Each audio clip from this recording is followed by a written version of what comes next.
Coming up on WUFT Midday, an Amber Alert issued for a Denellen teen. Authorities are still trying to find him. We'll bring you the latest details from the Marion County Sheriff's Office. And we're watching a couple of areas out in the tropics, including one that could become Tropical Storm Imelda. I'll have what you need to know and everything and more in the tropics. Plus, a gator poaching ring in South Florida busted. How law enforcement found the suspects who posed for gator photos with the gators they killed. WFT Midday starts now.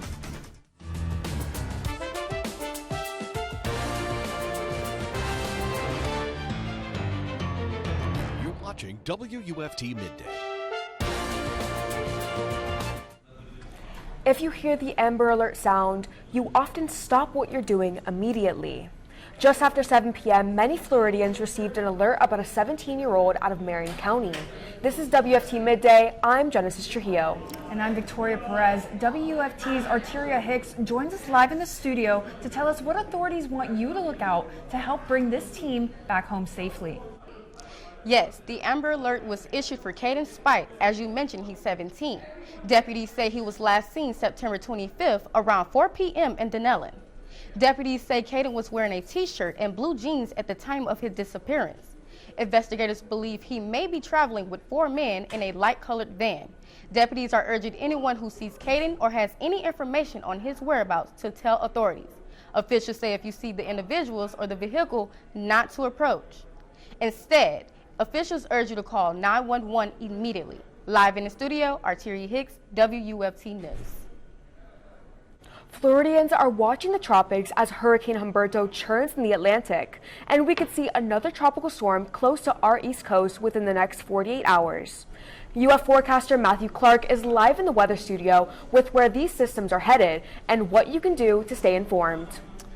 Well, there's a little bit more certainty about Humberto and a little bit more uncertainty about Invest 94, which has an 80% chance of developing into that next named storm, Imelda, over the next 48 hours. Anywhere really in between the Turks and the Bahamas. I want to start with Humberto. We know a little bit more about Humberto. Category 1 storm continuing to rapidly intensify, starting to see a really well-deformed eye wall, and it's going to rapidly intensify into a Category 4 storm even as early as Sunday morning. So this is going to be a major storm. The good news is it's going to shoot the gap between the Bermuda area and the Carolinas. We don't know a little bit about Invest 94. It's not a storm yet, so we don't have any cone for this Invest 94. Most of those models have it going into the Carolinas. The southeast coast needs to monitor this very closely. Back here at home, though, it's 86 degrees. It's very humid. A front is approaching us. I'll have all the rain that you can expect coming up in a few minutes. Some United Nations delegates walked out during the UN General Assembly this morning after Israeli Prime Minister Benjamin Netanyahu gave a defiant speech, telling the UN that Israel must, quote, finish the job against Hamas in Gaza. This comes during the growing international concerns over his refusal to end the ongoing war in Gaza. Netanyahu held up a visual aid during his speech, a map of the region titled The Curse. He wore a QR code that leads to a site that he says was established specifically for international public diplomacy. The Prime Minister defended Israel's humanitarian efforts. For 3 weeks, Israel dropped millions of leaflets, sent millions of text messages, and made countless phone calls urging civilians to leave Gaza City. In recent days, Australia, Canada, France, the United Kingdom, and others announced their recognition of the independent Palestinian state. Former FBI Director James Comey has been indicted, charged with making a false statement and obstruction of justice. And as Alyssa reports, the move comes days after President Trump publicly suggested his Attorney General move forward with prosecutions against his political opponents. Incidences of obstruction of justice. This morning, a former director of the FBI waking up as a felony defendant. James Comey now indicted by a grand jury on charges of making a false statement and obstruction of a congressional proceeding. It is a major escalation against someone President Trump sees as a political enemy. My family and I have known for years that there are costs to standing up to Donald Trump. Comey posting this video overnight. And I'm innocent, so let's have a trial. as the president celebrated the news with the words "Justice in America."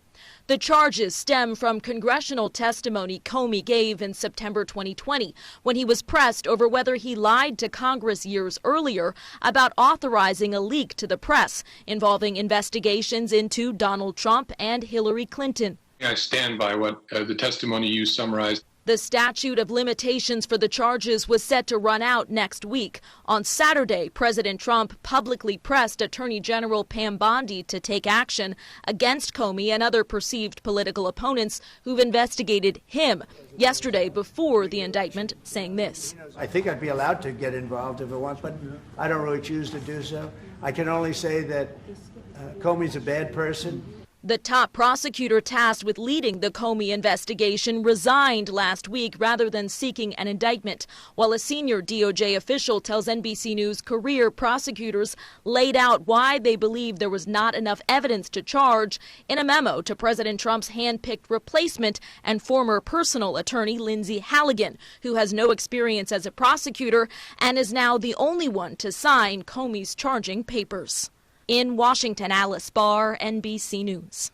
A new tariff on some imported drugs is expected to take effect next month. President Donald Trump announced the brand name drugs or patented ones could be subjected to a 100% tariff. The tariff won't apply to drug makers who are building manufacturing plants in the U.S. President Trump is using tariffs as a way to pressure drug manufacturers to ramp up production and strengthen the supply chain for the essential medicines in the U.S. He didn't mention levying tariffs on generic pharmaceutical imports. Open carry is now legal in Florida because of a recent Florida appeals court decision.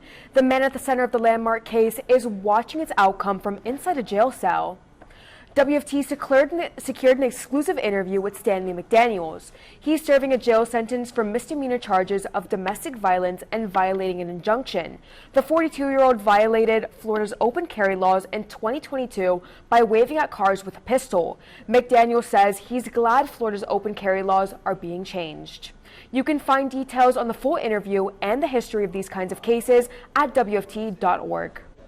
Officials say they busted a gator poaching ring in Brevard County, with one man under arrest and several others wanted. Greg Fox reports on how authorities found the people who harmed these gators. We want to warn you, some of these images may be disturbing. We're at Hatfill Park, and this is in Mims, just north and slightly west of Titusville. And as you can see, it's one of the more remote areas that you can access the St. Johns River with a couple of boat ramps right here. And it's where Fish and Wildlife officers say 4 men, after illegally capturing them on the river, killed alligators here. It's the alligator capital of Florida, so it may be no surprise to some that the wild, potentially deadly reptiles attract not only sightseers on the St. Johns River, but poachers as well. This week, FWC officers arrested Jacob Latriel of Edgewater and charged him with 13 counts of illegally capturing and killing gators. Have also been drawn for the arrests of Luke David Michael Landry and 2 others, Wyatt Scott Lowe, shown in this photo the group posted on social media, and Robert Gage Martin, shown here with Landry processing some of the gators. According to investigators, at least 14 alligators were taken by the 4 in April and May and brought to the remote boat ramp. FWC says a tipster launched the investigation after seeing videos and images posted on Snapchat, including one that shows Landry shooting a gator with his pistol. He was previously convicted of possession of a concealed firearm. The incident report also mentions a deer that was poached along with the alligators, allegedly by Martin. The report also says much of the evidence was collected at Landry's home in Mims. The FWC says illegally taking and handling wildlife is a serious violation of Florida law and poses risks to both wildlife and public safety. Officials are urging anyone with information about this case to contact FWC. Back closer to home, the Williston Police Department needs your help to identify a burglar. The photos on your screen are of a man police say was involved in a break-in on Tuesday. If you have any information, please contact the Williston Police Department. WPD advises everyone to be safe. GRU says it's beginning the next phase of a sewer line replacement project in Gainesville. The utilities company says it's taking place near Childs Elementary School and it's expected to force traffic detours. You may notice buildups near the Schoolhouse Road roundabout. People can still walk along Schoolhouse Road if they need to. These repairs come after a sewer line overflowed in August. Construction should last about 2 months. Ocala drivers, listen closely. The police department is working with FDOT to enforce traffic violations with a focus on ensuring motorcycle safety. OPD says the goal of this operation is to raise awareness among drivers to share roadways with motorcyclists. This enforcement continues through the end of the month. Millions of families suffer from food insecurity in Florida. The state's largest food bank is doing its part to make a difference for the community. FarmShare is distributing free fresh produce and canned goods to Floridians in need. The event at Lincoln Park on Saturday, September 27th. It will start at 9 a.m. and continue while supplies last. Distributions are drive-through only, and anyone attending must arrive in a vehicle with a trunk or cargo bed. Gainesville, it's time to make your voice heard. Voting registration for the upcoming city election is open until Monday, October 6th. Registered voters will determine the outcome of the ongoing battle over the GRU authority. A special election takes place on Tuesday, November 4th. Polls are open from 7 a.m. to 7 p.m. Women in Alachua County are stepping up to learn how to protect themselves and their loved ones, and their abilities are growing with every move. WUFT's Carolina Tortorelli shows us how self-defense program is giving participants the tools they need that they hope they never have to use. Confidence, awareness, and strength. I don't know a lot of people, so if I'm going out by myself to the grocery store or if I'm going with my daughter somewhere, I want to be able to protect us. Jasmine just moved to Gainesville with her husband and baby daughter last month. I really just want to be able to have more confidence in my ability to defend myself, especially just moving to a place that I'm not familiar with. On Facebook, she discovered RAD, the Rape, Aggression, and Defense program offered by local law enforcement. Simple little mistakes can turn into a life or death situation, so it's really good to have these self-defense skills. The Alachua County Sheriff's Office, UPD, and the Santa Fe Police Department combined to hold 4 free sessions of this course. Carrie Gallup, RAD instructor and deputy with the Sheriff's Office, believes this program is crucial. Women can defend themselves if they're taught and empowered and trained. The program has 3 main goals for each student: to develop a sense of personal boundary, to become more aware of your surroundings, and of course, self-defense. The physical side is really only 10%. 90% of this is never to be caught, never to have a problem. Once they learn the blocks and strikes, the students put on elbow pads, gloves, knee pads, and a helmet to test their skills in 3 basic situations of attempted kidnapping or attempted grabbing. Gallup says he finds fulfillment from the confidence his students developed through this program. It's a feeling that can't be described, because when someone can utilize a new skill and feel more confident and feel like they stopped something that was unimaginable, you can't put a price on that. It's unfortunate that we don't realize how important it is a lot of the time until it's too late. So I think just making us aware of it and learning the stuff just in case of the worst case scenario. Gallup says the best time to start learning self-defense is right now. In Gainesville, Carolina Tortorelli, WUFT News. If you missed this class, depending on what side, available throughout the year. Visit the website on the screen to register. We're tracking 2 areas out in the tropics, one which could be a threat to the U.S. Southeast and one which may not be a threat to the U.S. Southeast. I will have what you need to know in the tropics and some rain chances today and tomorrow coming up in just a few. We have a major breaking update to the news we just brought you at the top of the show. The Marion County Sheriff's Office says the information given involving the Amber Alert of Cadence Spate does not line up with the evidence they collected. Let's go right back to WUFT Midday reporter Arteria Hicks with the breaking details. In the last 15 minutes, deputies sent an update about the teen's disappearance, saying there is no evidence he was taken by 4 Hispanic men as initially claimed. Deputies say his disappearance is connected to a shooting on Thursday off Highway 484. But their report is believed he may have left on a black bicycle, not in a van as first reporting. Deputies now believe this is a missing endangered juvenile and no kidnapping took place. We have a crew in Marion County and we'll bring you more details on this breaking story on WUFT's First at 5. Live in the studio, Arteria Hicks, WUFT News. Welcome back to WFT Midday. You're taking a live look at I-75 in Alachua County. You can see some clouds overhead, and there may be foreshadowing some showers later today. UF forecaster Matthew Clark is live in the weather studio. Matthew, people may need to get their umbrellas ready. Yeah, we're going to be tracking some rain, but I want to start out in the tropics because everybody's eyes are on what Invest 94 is going to be doing. It still has an 80% chance of development over the next 48 hours. Anywhere between the Turks and the Bahamas, it could develop into our next named system, which would be the I-named storm, Imelda. Now, it is pretty close for comfort, but it is looking like it's going to head due north towards the Carolinas.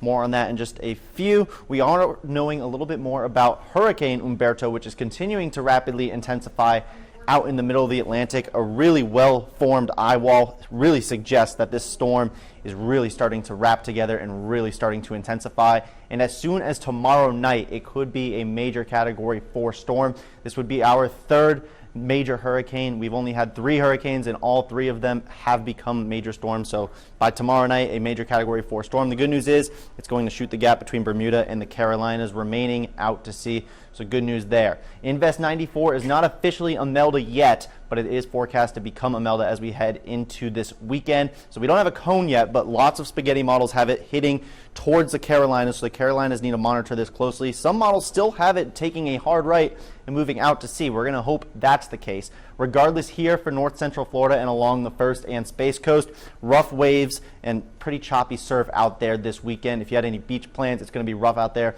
Rip current risks, beach erosion, 5 to 10 foot waves are in the forecast as we head into Sunday and Monday. So just a few tropical takeaways. The southeast needs to watch this very closely as it could become Imelda as we head into this weekend. East rough surf this weekend, and of course, those forecasts are subject to change.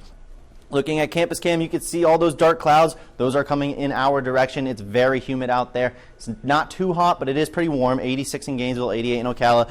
And you can see the temperature difference out in the northwest, and that's because of the rain. High temperatures for today, we're going to reach the 90s, but we're not going to get much past the 90s, and that's because of this front bringing in lots of rain already to parts of the Big Bend area. This front is going to continue to push its way down in through our area, but Levy, Dixie, Taylor County, all starting to see some really heavy downpours. Gilchrist as well starting to push in through Alachua County. As we head in through this afternoon, we're going to start to see some of those thunderstorms and showers. Definitely have your umbrella on standby today. It's not going to be a complete washout, but it's going to be rounds of showers and storms from pretty much this afternoon all the way out through Saturday night. And this futurecast really has lots of widespread showers and storms Saturday afternoon and through Saturday evening, clearing up into Saturday night.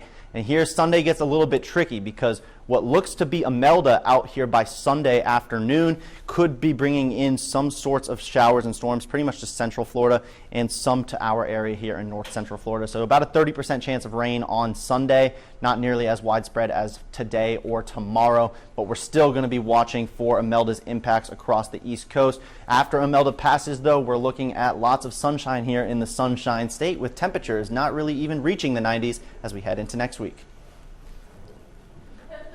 The Trump administration's tariffs on imported cars and parts rock the auto industry.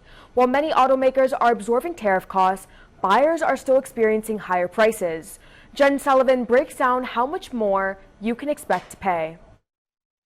If you're in the market to buy a pre-owned car, be prepared for some sticker shock. If you walk in there blind and you have no idea what the numbers are going to look like, I think you're going to be offended when they present numbers to you that you didn't expect. Joseph Yoon with Edmund says used car prices skyrocketed during the early pandemic when manufacturing and imports halted. The auto industry is still recovering. According to Edmunds, the average transaction prices for cars that are 3 years old was more than $31,000. That's up 5.2% from last year. Yoon also says automakers aren't offering many deals these days and buyers have less negotiating power on the price. Your local dealership may run specials, but it's not the same sales that used to be there before the pandemic. Yoon says the price of new cars has gone up recently, and because of that, he says more people are buying used. But there's much less inventory, and fewer people are leasing cars, which is also hurting the pre-owned car market. Those cars aren't coming back to dealer lots as used vehicles, which means inventory will remain stunted for quite a while. Tariffs are also driving up the cost of repairs. Most imported car parts are facing a 25% tariff. And there's a separate 50% tariff on imported steel and aluminum, some of which ends up in car and truck production. The price of car repairs jumped 5% from July to August, according to the latest Consumer Price Index report, which measures inflation. And repair costs are up 15% from a year ago. If you are looking to purchase a pre-owned car, Yoon says you'll find the best deals at the end of the year as dealerships make room for the 2026 models. For Consumer Watch, I'm Jen Sullivan. You're watching WUFT-TV News. Welcome back to WUFT Midday. High school football in Florida could be in for some big changes. The state's athletics association is reviewing which schools should be a part of the rural classification. And as WFT's Alyssa Britton-Harr reports, it could impact which teams lined up against each other in Friday Night Lights. The governing body of high school athletics is looking to expand a rural classification, and that can make things more competitive for programs like Hawthorne and Williston, who have dominated their fields in recent years. The Florida High School Athletic Association is taking another look at which schools qualify as rural, a move designed to level the playing field for smaller programs. Right now, Williston, Hawthorne, Branford, Trenton, Chiefland, Dixie, and Lafayette are the North Central Florida programs currently in the rural class. Branford Athletic Director Bill Wall says the game has changed since the classification was created. You can attend any school you want. The same thing has happened that was going on before in the rural class. There might be 2, 3, maybe 4 teams that you would think maybe even have a chance to win, you know? Walls is talking specifically about high school football, where in the last 3 years, the rural championship matchup has only been between 2 schools, Hawthorne and Madison County. I don't know that you can get past Madison and Hawthorne. To make the conference more competitive, the FHSAA has piloted an expansion from 32 teams to 40. But some community members argue that the competition and money flowing into the programs is an advantage for others.